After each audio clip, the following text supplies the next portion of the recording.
우리가 오늘 읽은 이 사도행전 16장 말씀은 이 기독교 역사에서 굉장히 중요한 그 전환점 가운데 하나입니다.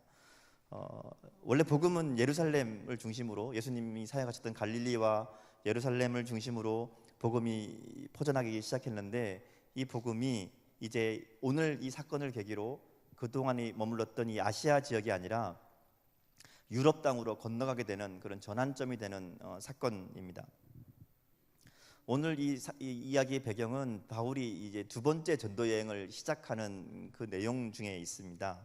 두 번째 전도 여행을 출발한 바울 일행이 사실은 이 유럽 땅으로 갈 마음이 전혀 없었죠. 그냥 지금까지 복음을 전했던 그 지역, 지금의 터키 지역입니다. 그 지역을 다니면서 복음을 전하려고 이제 여정을 시작했습니다. 서쪽으로 남쪽으로 이렇게 계속 움직였는데 그 길을 계속 막힙니다. 그러다 보니까 이제 다른 방향으로 틀었죠. 북쪽으로 가보려고 찾았는데 그 길도 막힙니다.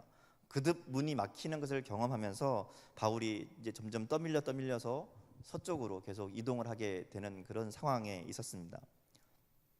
아마 이때 바울의 이 고민이 생겼을 거예요. 왜냐하면 자기가 이제 준비하고 계획했던 대로 일이 진행되지 않거든요. 자기가 생각했던 방향으로 일이 잘 풀려나가는 것이 아니라 계속해서 뭔가 문제가 생기고 그 일이 막히고 다른 곳으로 자꾸만 움직이게 하는 그런 상황이란 거죠. 고민에 빠지죠. 이 어려움을 딛고 이겨내서 그대로 생각대로 계획대로 밀어붙일 것인가, 아니면 하나님이 다른 뜻을 가지고 계신 것은 아닌가 하고 그 자기의 계획을 접을 것인가, 이 두 가지 상황 속에 아마 고민했던 것 같습니다. 그러던 중에 바울이 환상을 보죠. 오늘 본문에 나오는 마게도냐 사람 한 사람이 와서 우리들을 도우라라는 환상을 봅니다. 마게도냐는 지금으로 얘기하면 그리스, 그러니까 헬라 지역이고 유럽의 관문이라고 할 수 있죠. 그러니까 유럽 땅을 가야겠다라는 이 환상을 보면서 바울이 굉장히 고민했던 것 같아요. 왜냐하면 바울이 그동안 준비했던 거는 유럽이 아니라 그 터키 지역, 아시아 지역이었고, 또 자기가 한 번도 가본 적도 없는, 준비도 안 돼 있고 공부도 안 한 지역이었거든요. 고민을 빠졌겠죠. 그러다가 바울이 이 환상을 통해서 이것이 하나님의 뜻이다라고 받아들이고 순종하기로 결단합니다. 그리고 그때부터 그의 여정이 열리기 시작하죠. 이게 오늘 본문 전체적인 내용입니다. 근데 이 본문을 보면서 하나님 우리들에게 뭔가 몇 가지 얘기를 하시려고 하는 것 같아요. 첫 번째 우리가 생각해 볼 것은 하나님께서 우리 인생의 문을 닫으실 때가 있다라는 겁니다. 이건 성경의 이야기죠. 사실 솔직히 말하면 우리는 하나님이 우리 인생의 문을 열어주시기만 하는 분위기를 원하죠. 내가 원하는 방향으로, 내가 가고 싶은 곳으로 문을 활짝 열어주시고 인도하시고 동행해 주셔서 항상 내 일이 잘 되었으면 좋겠다, 그런 하나님을 믿고 싶어 합니다. 그리고 그런 하나님을 믿고 있는지도 모르겠어요. 문제는 우리가 하나님을 우리 생각으로 판단한다는 거죠. 하나님은 이런 분이야, 하나님은 이렇게 하실 거야, 하나님은 이런 일을 하시는 분이야 라고 우리 생각을 가지고 하나님을 바라본다는 거죠. 오늘 성경에서 말하는 하나님은 문을 열어주시는 분이 아니라 문을 닫는 분으로 이야기합니다. 사람들이 좋아하는 말 중에 하나가 만사형통이란 말 좋아하죠. 성도들도 이 형통이란 말을 굉장히 좋아합니다. 그래서 기도할 때나 이 형통이란 말을 많이 쓰고, 찬송가 가사 중에도 보면 이 형통이라는 말이 많이 나오죠. 근데 이 형통이라는 말은 사실은 우리들에게 형통하다라는 것은 어려운 일이 조금도 생기지 않는다, 모든 일이 잘 풀린다, 이런 의미는 아닙니다. 시편에 보면, 우리가 잘 아는 시편 23편에 보면 그렇게 노래하잖아요. 내가 사망의 음침한 골짜기로 다닐지라도 해를 두려워하지 않을 것은 주께서 나와 함께 하심이다. 그러니까 말하자면 우리가 가는 길에는 늘 탄탄대로만 있는 게 아니라 사망의 음침한 골짜기 같은 그런 험난한 길도 있다는 거죠. 그리스도인의 만사형통은 사실은 환경이 다 좋아지고 환경이 열리는 그런 형통이 아니라 다른 의미의 형통이라는 겁니다. 오늘 말씀은 하나님이 우리의 문을 여실 뿐 아니라 때로는 우리의 문을 꼭꼭 걸어 잠그기도 하시는 분으로 이야기하죠. 하나님은 바울과 그 일행이 가는 길마다 그들을 앞을 막아섰습니다. 성경에는 왜 어떻게 막았는지가 안 나오지만 본문에 보면 성령이 말씀을 전하지 못하게 하셨다, 예수의 영이 허락하지 아니하셨다, 이렇게 얘기하죠. 이건 단순히 어떤 느낌을 얘기하는 게 아니고요, 정말로 하나님께서 성령을 통해서 뭔가 일을 하셔서 그들의 길을 가로막았다는 얘기입니다. 그게 정확하게 나와 있진 않지만 그들이 분명히 알 수 있는 방법으로 이거 하나님이 막으시는구나 라는 것을 깨달을 수 있을 정도로 분명하게 그 길을 막았다는 얘기죠. 하나님은 때로 우리 앞길도 그렇게 막으실 때가 있습니다. 때로는 실패를 통해서 우리 앞길을 막죠. 우리는 항상 성공했으면 좋겠는데 실패를 경험합니다. 너무 어린 나이에, 일찍한 나이에 대학 입시에 실패를 경험한 친구들은 힘들어하죠. 그런 실패를 경험하게 합니다. 때로는 실직을 통해서 우리 앞길을 막기도 하시죠. 때로는 관계의 깨어짐을 통해서 우리의 길을, 우리의 문을 막기도 합니다. 많은 사람들이 인생에서 닫힌 문을 만나면, 내 인생이 사방이 막혔다라는 느낌을 받게 되면 낙심하고 절망하죠. 그리고 대부분 주저앉아서 눈물을 흘립니다. 대부분 여기까지는 비슷해요. 근데 예수 믿는 사람들만 저지르는 실수가 여기 하나 더 있습니다. 좌절하고 절망하다가 그 다음에 이어지는 생각이 뭔가 하면, 내가 뭘 잘못했지? 하는 거예요. 내가 뭘 잘못했지? 내가 무슨 죄를 지었을까? 혹은 하나님 앞에서 내가 뭐가 잘못되었을까? 라는 생각을 한다는 거죠. 근데 본문은 그렇지 않다는 거죠. 꼭 우리의 인생을 닫으시는 것이 우리의 죄와 우리의 실수와 관계가 없다는 것도 이야기해 주는 내용입니다. 오늘 바울 일행을 보면 그들이 무슨 잘못한 게 아니죠. 오히려 하나님의 일을 위해서 선교하고 전도하는 일에 열심을 가지고 가는 중이었습니다. 하나님의 영광을 위해 일하는 중이었는데도 불구하고 그들의 길을 막으신다는 거죠. 물론 하나님께서 우리의 실수 때문에 혹은 우리의 죄를 깨닫게 하시려고 우리의 길을 막을 때도 있습니다. 그러나 모든 문제가 다 우리의 죄 때문은 아니라는 거예요. 문제가 생길 때마다 내가 무슨 죄를 지었을까 이렇게 고민할 문제가 아니라는 거죠. 본문의 상황처럼 우리가 보기에는 아무런 이유가 없음에도 불구하고 하나님이 그 길을 막으실 때가 있다는 말입니다. 자, 그러면 우리 인생의 길이 막힐 때, 인생의 문이 닫힐 때 어떻게 그 문을 지나갈 수 있을까?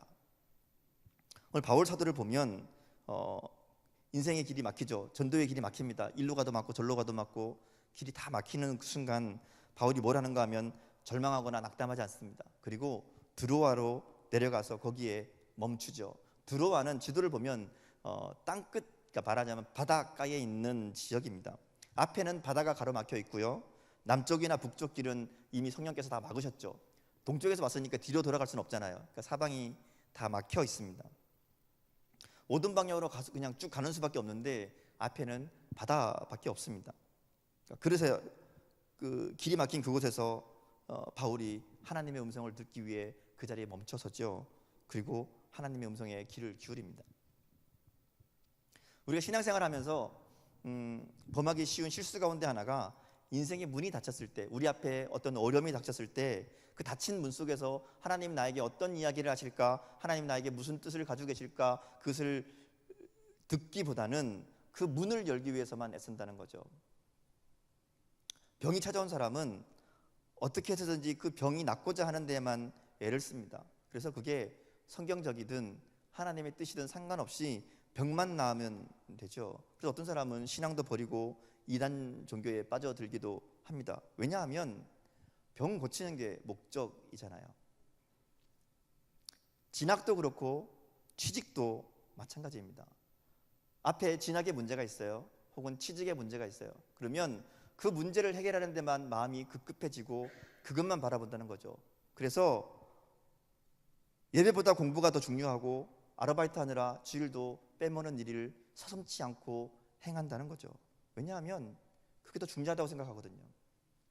그 문제를 해결하는 게 더 급한 일이라고 생각하기 때문에 정작 그 문제 앞에서 무엇을 해야 되는지를 모른다는 겁니다. 그렇다고 제가 공부하지 말고 교회만 나와라 이런 얘기가 아니죠. 뭐가 더 중요한지를 우리가 분명히 알아야 된다는 말입니다. 우리 인생의 문이 닫혔을 때 올바른 태도는 그 문을 열기 위해서, 그 문제를 해결하기 위해서 애쓰는 것보다 그 문 앞에 겸손히 엎드려서 하나님의 음성을 들어야 한다는 거죠.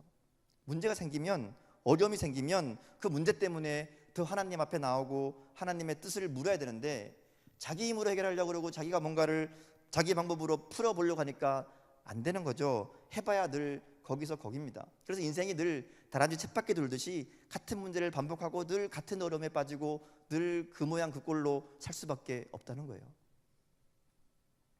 하나님은 괜히 우리의 인생의 길을 막아 쓰는 분이 아니죠. 사도 바울이 그리고 그 일행들이 길을 복음을 전하려고 했을 때 하나님이 괜히 그 길을 막아 쓴 게 아니었다는 겁니다. 분명한 목적이 있었습니다. 그들을 향한 분명한 이유가 있었다는 것이죠. 우리가 어떻게 하면 우리 인생의 막힌 문을 지나갈 수 있을까? 우리 인생이 하나님께서도 우리 인생의 문을 막으실 때가 있다는 것을 우리가 기억해야 됩니다. 그리고 그렇게 우리 인생의 문이 막힐 때 문제의 해결이 중요한 게 아니라 무엇보다 먼저 하나님의 뜻을 묻는, 하나님의 음성에 귀를 기울이는 자세가 우리에게 필요합니다. 그리고 그렇게 우리가 하나님의 뜻을 구하고 하나님의 음성에 귀를 기울일 때 하나님은 우리의 길을 또 다른 길로, 우리의 인생을 새로운 문으로 열어주시는 또 다른 세계를 경험하게 된다는 것이죠. 오늘 사도 바울이 바로 그런 일들을 우리에게 보여줍니다. 바울은 지금 동쪽에서부터 아시아에 복음을 전하겠다는 마음으로 쭉 계획을 가지고 진행해 왔습니다. 아래쪽 서남쪽도 막고 북쪽도 막으시죠. 남은 곳은 서쪽인데 건너가는 수밖에 없어요. 바다밖에 없어요. 그 바다 앞에서 기도하는데 이 마게도냐 사람이 나타나서 환상이 보이죠. 우리가 지금 생각해 보면 그냥 바다 건너가면 되지 뭐라고 할 수 있지만, 그 당시에 바다를 건넌다는 것은 사실은 상상하기 힘든 일이었습니다. 이 배편도 구하기 힘들고 또 아예 다른 지역을 넘어간다는 것 자체가 굉장히 힘든 일이죠. 더군다나 사도 바울의 지금 상황을 생각해 보면 굳이 이 유럽 쪽으로 갈 필요가 없어요. 왜냐하면 1차 전도 여행, 우리가 이제 앞에 나오는 내용이지만 1차 전도 여행 동안에 이 바울이 아시아 지역을 다니면서 복음을 전했습니다. 근데 결과가 굉장히 좋았어요. 가는 곳마다 막 이 믿는 사람들이 생겨나고 이 복음이 막 전해지면서 사람들이 점점 교회가 커지고, 그래서 바울이 두 번째 전도 여행을 계획하면서 내가 1차 때 빼먹었던 데 가서 또 복음을 전하고 또 1차 때 들렀던 데 가서 더 굳건히 더 든든하게 교회를 세워야 되겠다라는 마음으로 시작을 했다는 거죠. 다른 곳이라고 해봐야 옆에 있는 지역 정도만 생각하고 출발한 길입니다. 바다 건너 유럽은 생각지도 않았죠. 근데 하나님께서 그 상황에서 바울의 길을 막으시면서 새로운 곳 유럽을 향해서 나가도록 그를 이렇게 밀어붙이시는 거죠. 근데 본문을 보면 하나님께서 바울에게 이런 방향만 이렇게 가르쳐 주신 게 아니라 또 다른 일들을 준비하고 계십니다. 그게 10절 말씀인데요. 10절에 보면 이렇게 기록하고 있죠. 바울이 이 환상을 본 후에 우리가 곧 마게도냐로 떠나기를 힘쓰니 이는 하나님이 저 사람들에게 복음을 전하라고 우리를 부르신 줄로 인정함이로라, 기록합니다. 여러분, 사도행전의 저자가 누구죠? 사도행전을 누가 썼습니까? 사도행전을 누가 썼죠? 누가가 썼잖아요. 사도행전을 누가가 썼는데 이 본문에서 우리가 하는 얘기는 지금 누가가 그들과 함께 있다는 의미가 되는 거죠. 말하자면 이곳 드로아에서 누가가 이 바울의 전도 여행에 합세합니다. 그동안에는 바울 또 실라 디모데 이렇게 같이 이제 전도 여행을 하고 있었는데, 누가가 바로 이 상황에서 드로아에서 이 전도 여행의 일행으로 합세한다는 거죠. 사도행전을 보면 놀라운 것이 있는데요. 때로는 누가가 이들과 함께 하기도 하고요, 때로는 이들과 함께 하지 않을 때가 있었습니다. 그래서 그것을 구분하는 이 기준이 뭔가 하면 바로 이 우리가 하는 단어예요. 오늘 10절에 등장하는 우리가. 그래서 우리가 이라는 말이 있으면 보통 누가가 그들과 함께 있었던 상태이고요, 이 단어가 없으면 누가가 전해들은 얘기나 다른 상황에서 기록한 내용이라는 것이죠. 하나님이 모든 문을 다 막으셨습니다. 근데 하나님께서 이제 유럽으로 가려고 하는 그 길을 열어두시면서 바울에게 누가라는 사람을 붙여줍니다. 바울은 여러분 아는 것처럼 몸이 굉장히 연약했던 사람이죠. 누가는 의사였습니다. 그러니까 바울의 이 여행에 누가가 합세했다는 것이 얼마나 큰 힘이 되었을까를 우리가 생각해 보면 짐작이 되는 일이고요. 또 한 가지는 바울에게만 유용한 일이 아니라 누가가 그 자리에 함께해서 바울과 같이 다니면서 성경을 나중에 기록하죠. 그야말로 이 누가의 생생한 증언을 통해서 초대교회에게 어떻게 복음이 전해졌는지, 특별히 이 유럽 지역에 또 바울이 다니는 그 전도 여행 동안 어떤 일들이 일어나는지를 우리가 잘 알 수 있도록, 분명하게 들을 수 있도록 기록하는 일들을 허락하신다는 거죠. 연약한 바울을 위해서, 또 오늘날 복음을 듣는 우리를 위한 배려까지 여기에 담겨 있습니다. 하나님께서는 이 바울의 일행을 통해서 유럽을 복음하시죠. 그 당시 모든 길은 로마로 통해 있다라는 얘기가 있잖아요. 그만큼 로마가 이 중심지였는데, 만약에 바울이 자기 계획대로, 바울의 생각대로 그 아시아 지역에서만, 터키 지역에서만 복음을 전했다면 지금과 같은 이 복음이 빨리 전해지는 그런 일들은 없었을 거란 거죠. 바울은 그저 자기 고향 근처에서 복음을 전하는 것만 생각했었는데, 하나님은 그를 통해서 한 지역이 아니라 전 세계를 복음화시키는 놀라운 계획을 가지고 계셨다는 겁니다. 오늘 본문에 나오는 바울의 이 여정을 보면 사실은 이 굉장히 먼 거리에, 우리 요즘 거리 따지면 3,000km가 넘는 엄청난 거리를 바울이 이동한 내용입니다. 근데 누가는 이 엄청난 거리를 단 두세 절 안에 이렇게 다 정리해놨죠. 단순히 이것은 어디에 복음을 전했다, 어디 갔다 이런 얘기를 하려는 게 아니라 그 복음이 전해지는 과정 속에도 분명히 하고 싶은 이야기가 있다는 겁니다. 우리가 본문을 보기엔 두세 절 짧은 구절이지만 이 3,000km에 이르는 먼 거리를 바울 일행이 가면서 적어도 그 안에 4번 이상 그 진로를 바꿔야 됐고요. 하나님께서 막으시는 일들을 경험했을 겁니다. 이것은 성령께서 끊임없이 계속해서 바울의 계획, 바울의 의지를 꺾으시고 하나님의 인도대로, 성령의 인도하심을 따라 바울이 그 길을 따라가도록, 그리고 드로아로, 그리고 유럽으로 계속해서 인도하신 것을 강조하는 내용이라는 겁니다. 아마도 이 사건은 바울에게 엄청난 충격을 주었던 것 같아요. 그리고 이때의 경험 이후로 바울의 사역과 삶이 달라집니다. 바울은 이 사건을 통해서 이 사역이 하나님의 복음을 전하는 것이 내 계획이나 내 뜻이 아니라 성령께서 정말 하나님의 의지대로 교회를 인도하시고 전도의 방향을 정하신다는 것을 분명히 깨달았습니다. 드로아 사건 이후로 바울의 자세가 달라지죠. 이제부터는 바울이 자기 주장 강하고 예전에 막 예루살렘 가서 사도들과 싸우고 논쟁하고 이랬던 모습이 아닙니다. 드로아 사건 이후로 바울은 이제 오직 성령으로만, 성령의 능력으로만, 성령의 인도하심만으로만 그의 사역과 삶이 이루어진다는 것을 분명히 확신하게 됩니다. 그리고 그렇게 그의 삶을 온전히 성령의 인도하심에 맡기는 모습을 보여줍니다. 그 달라진 모습을 어디서 볼 수 있는가 하면 바로 뒤에 나오는 이 빌립보 감옥에서의 바울의 모습을 보면 우리가 알 수 있어요. 이 바울이 이제 이렇게 성령 인도하심을 따라 바다를 건너서 빌립보 지역으로 들어가죠. 여러분 잘 아시는 것처럼 그곳에서 귀신 들린 요정을 하나 고쳐줍니다. 근데 이 귀신 들린 요정을 고쳐주니까 그 요정을 통해서 이 수익을 얻던 주인들이 바울을 고소해서 감옥에 갇히는 사건이 발생을 하죠. 매를 심하게 맞고 감옥에 갇힙니다. 그리고 그날 밤에 바울과 그 일행들이 감옥 안에서 찬양하고 기도합니다. 여러분 아시는 내용이죠?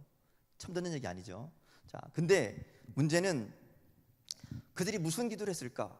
무슨 찬양을 했을까 하는 겁니다. 우리가 보통 생각하면 매를 맞고 감옥에 갇혔으니까 하나님 억울합니다. 하나님 나를 여기서 빨리 꺼내주세요. 뭐 이런 기도를 했을 것 같잖아요. 근데 바울의 기도와 찬양의 내용은 그런 게 아니었어요. 단순히 감옥에서 나가게 해달라는, 내가 지금 겪고 있는 이 어려움을 해결해 달라는 그런 기도가 아니었습니다. 만약에 그랬다면 문이 열리자마자 바울과 그리들이 나가야죠. 밖으로 나갔어야 맞습니다. 기도 응답되었구나 하고 나가야 되는 건데, 성경을 보면 그들이 그 자리에 그대로 머물러 있습니다. 나가는 게 아니에요. 그들의 문제는, 그들의 이 기도와 찬양은 하나님 우리의 문제를 해결해 주세요, 우리가 지금 여기 갇혀 있으니까 풀어주세요 라는 기도가 아니었다는 거죠. 그들의 기도는 그 상황에서도 함께 하시며 그들의 삶을 인도하실 하나님을 향한 찬양이었고 감사의 기도였습니다. 그러기에 그들은 죽음도 두려워하지 않았고요. 그리고 그들의 이런 모습이 간수의 마음을 움직이고 새로운 복음의 역사를 일으키는 원동력이 되었던 것이죠. 믿음이란 게 뭘까요? 믿음이란 것은 단순히 하나님 믿습니다 하나님 해주실 줄 믿습니다. 내가 원하는 대로, 내가 기도하는 대로 해주실 줄 믿습니다 라고 믿는 그런 믿음이 아니라는 거죠. 때로는 내 인생이 문이 막힐 때에도, 내 인생이 더 이상 나갈 곳이 없는 것처럼 보일 때에도 하나님은 여전히 나를 사랑하신다. 하나님이 나를 사랑하시기 때문에 내가 생각하지 못한 일과 내가 생각하지 못했던 방향으로, 내가 생각하지 못했던 때에 내 길을 인도하실 것이라고 분명히 믿는 것, 확신하는 것, 그게 믿음이죠. 하나님은 뜻이 있어서 우리의 길을 막으시지 괜히 우리의 삶에, 우리의 인생에 길을 막으시는 분이 아닙니다. 하나님께서 우리의 길을 막으신다면 우리는 그 일을 통해 하나님의 놀라운 일을 기대했으면 좋겠습니다. 하나님께서 내가 생각하지 못했던, 내가 계획하지 못했던 뭔가 엄청난 일을 준비하고 계시구나 라는 신호로 우리가 그 일들을 받아들였으면 좋겠어요. 하나님은 우리가 생각하지 못한 크고 놀라운 일들을 우리 인생 가운데 행하실 겁니다. 인생의 닫힌 문을 경험해보지 못한 사람이 어디 있겠습니까? 다 어려움들을 겪어봤죠. 지금 이 시간에도 내 인생이 정말 닫힌 것 같다, 내 인생의 문이 꽉 막혀 있는 것 같다라는 그런 두려움, 그런 좌절, 그런 절망 가운데 있는 분이 있을 수도 있습니다. 바로 오늘 말씀이 저와 여러분에게 우리를 향한 말씀이 되기를 원합니다. 믿음의 눈으로 하나님께서 우리가 전혀 예상하지 못했던 우리 인생을 향하여 인도하시는 그 하나님의 계획, 그리고 활짝 열어주실 그 인생의 문을 바라보며 닫힌 문 앞에서 주저앉는 것이 아니라 일어서서 하나님의 음성을 듣고 하나님의 뜻을 구하는 그런 저와 여러분이 되었으면 좋겠습니다. 그래서 믿음으로 새로운 우리의 인생의 문이 열려지는 것을 기대하며 바라보는 저와 여러분이 될 수 있기를 주님의 이름으로 축원합니다. 함께 기도하시겠습니다.